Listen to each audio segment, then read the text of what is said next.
শিক্ষা হেতুত প্ৰায় 4,000 শিক্ষক আছে যিসকলে মই একজেক্ট ফিগাৰটো নাজানো তেওঁলোকে এনৰোল হোৱাৰ পাছত এদিনো এটেণ্ডেঞ্চ দিয়া নাই গতিকে হেতু মই ডিপাৰ্টমেণ্টক এটা তদন্ত কৰিব গৈছোঁ তেওঁলোক কৰ্মৰত হয় নে নহয়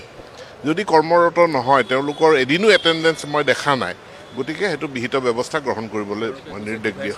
সক এবাৰো দিব পৰা এবাৰো যদি দিব পৰা নাই তেতিয়াহ'লে তাত আমি যিসকলে 1% এটেণ্ডেঞ্চো দিছে আমি তেওঁলোককতো কুৱেশ্যন কৰা নাই যিসকলে 0 এটেণ্ডেঞ্চ তেওঁলোকক আমি কুৱেশ্যনটো কৰিছোঁ যিসকল অফিচিয়েলি ডেপুটেশ্যনত আছে তো তেওঁলোকতো এবচেণ্ট থাকিব আমি সেইখিনি চেক কৰি ল'ম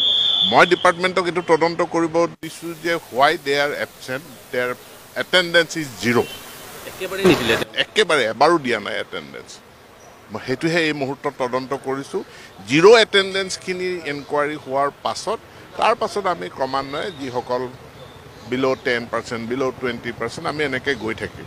এভাৰেজ 75% শিক্ষকে সুন্দৰভাৱে শিক্ষা হেতুত তেওঁলোকৰ এটেণ্ডেঞ্চ দি আছে নিয়মিতভাৱে তেওঁলোকে বিদ্যালয়লৈ আহি আছে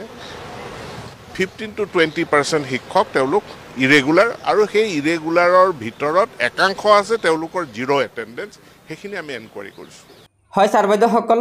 ৰাজ্যৰ 4,907 গৰাকী শিক্ষক কৰ্মচাৰীয়ে শিক্ষা হেতু এপছত নিজৰ উপস্থিতি দীৰ্ঘদিন ধৰি দিয়া নাই আৰু শিক্ষা হেতুত উপস্থিতি নিদিয়া এই শিক্ষক কৰ্মচাৰীসকলৰ তদন্ত কৰাৰ বাবে শিক্ষা বিভাগক নিৰ্দেশ দিছে ৰাজ্য চৰকাৰৰ শিক্ষামন্ত্ৰী ডাঙৰীয়াই আৰু অনুপস্থিত থকা এই 4,907 গৰাকী শিক্ষক কৰ্মচাৰীৰ ওপৰত অনতিপলমে বিহিত ব্যৱস্থা গ্ৰহণ কৰাৰ বাবে শিক্ষামন্ত্ৰী ডাঙৰীয়াই শিক্ষা বিভাগক নিৰ্দেশ দিছে গতিকে ছাৰ বাইদেউসকল এয়া নিশ্চয় ৰাজ্যৰ শিক্ষক কৰ্মচাৰীসকলৰ বাবে এটা অত্যন্ত গুৰুত্বপূৰ্ণ খবৰ আশা কৰিছোঁ লগৰ বন্ধুবৰ্গক এই ভিডিঅ'টো শ্বেয়াৰ কৰি আজিৰ এই গুৰুত্বপূৰ্ণ খবৰটো জনাই দিব আৰু নতুনকৈ অহা ছাৰ বাইদেউসকলে পৰৱৰ্তী সময়ত চৰকাৰী কৰ্মচাৰীসকলৰ বিভিন্ন খবৰসমূহ পোনপ্ৰথমে পাবলৈ অনুগ্ৰহ কৰি আমাৰ এই চেনেলটো ছাবস্ক্ৰাইব কৰি ল'ব ধন্যবাদ